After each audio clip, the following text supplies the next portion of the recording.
J'avais dit depuis 2018 que aussi longtemps que les rapports des forces militaires n'auront pas changé sur le terrain et qu'il y a un affrontement direct et que le Mali gagne, il n'y aura jamais la paix. Et ça a été dit depuis 2010, c'est un des principes.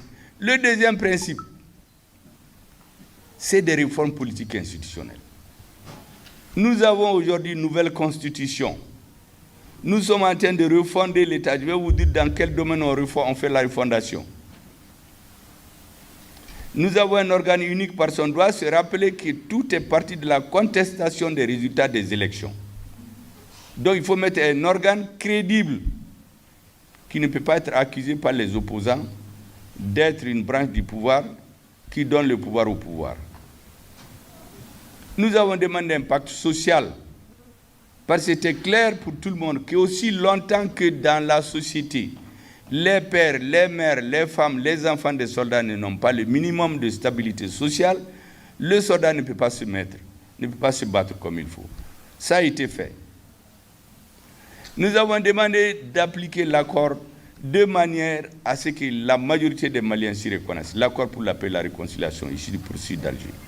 Le président vient de mettre en place un comité de dialogue intermalien, qui doit définir une architecture dans laquelle aucun Malien de bonne foi ne doit se sentir exclu.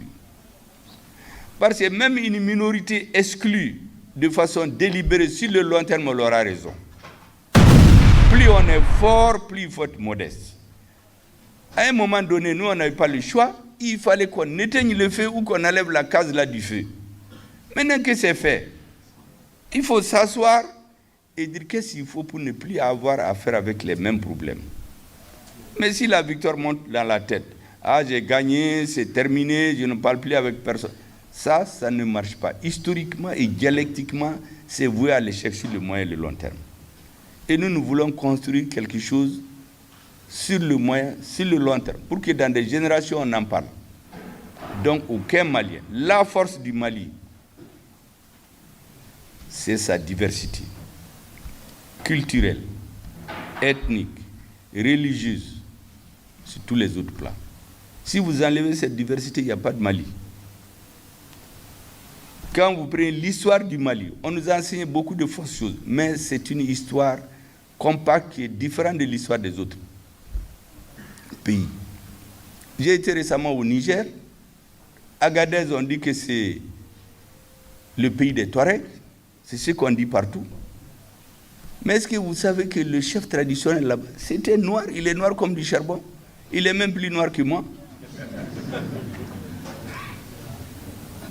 Mais là-bas, c'est une harmonie entre les populations.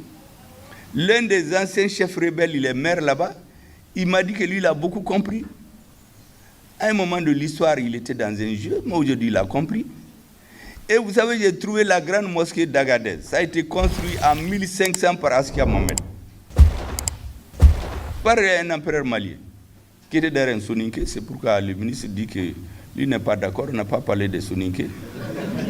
Parce que beaucoup de Sonraï ne savent pas qu'Askia Mohamed, c'est un Soninké, ce n'est pas un Sonraï. C'était le neveu de Soni Alibert, mais c'était un général Soninké de son armée.